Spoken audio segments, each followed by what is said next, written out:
Refusez la superficialité. Shalom, bien-aimés dans le Seigneur. Notre méditation du jour s'intitule « Refusez la superficialité ». Nous tirons notre texte dans Actes chapitre 17, le verset 11 qui nous dit ceci. Ces Juifs avaient des sentiments plus nobles que ceux de Thessalonique. Ils reçurent la parole avec beaucoup d'empressement et ils examinaient chaque jour les Écritures pour voir si ce qu'on leur disait était exact. Alléluia. La superficialité est le contraire exact de la profondeur et un chrétien superficiel est un dessert pour Satan. La superficialité est le luxe des chrétiens sans profondeur. La superficialité est la richesse du paresseux. Aujourd'hui, la superficialité semble être la mode. Comment peut-on bâtir sa foi sur des courtes vidéos dites chrétiennes et espérer accomplir de grandes choses avec Dieu? Comment peut-on avoir une foi grâce à des idées culturelles et philosophiques à 4 balles sans preuve biblique?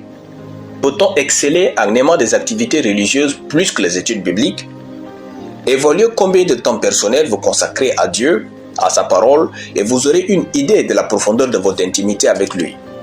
Dans notre verset, la noblesse consiste à rechercher la profondeur et surtout celle de la connaissance de la parole de Dieu. Le verset ne parle ni des pasteurs, ni des serviteurs de Dieu, mais des chrétiens ordinaires.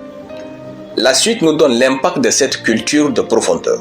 Il est écrit « Plusieurs d'entre eux crurent, ainsi que beaucoup de femmes grecques de distinction et beaucoup d'hommes. » Actes chapitre 17, le verset 12.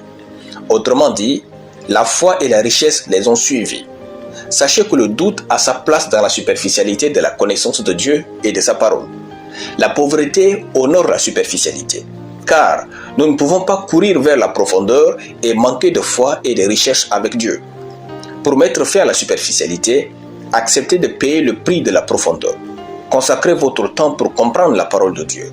Donnez votre cœur entier à ce que vous faites. Ne jouez pas l'hypocrite. Faites toutes choses avec tout votre être et de toute votre force. La quête de la profondeur va vous rapprocher de vos véritables capacités. La quête de la profondeur vous guide vers la plénitude de votre potentiel. Tant que vous ne faites pas ce que vous faites de façon entière, vous ne saurez jamais jusqu'où vous pouvez réussir et accomplir des choses extraordinaires avec Dieu. Votre goût pour la profondeur est le niveau exact de votre distinction. Alléluia. Prions.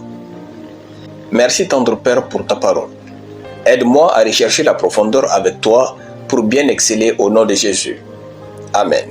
La lecture biblique en une année, Deutéronome chapitre 5 à Deutéronome chapitre 11.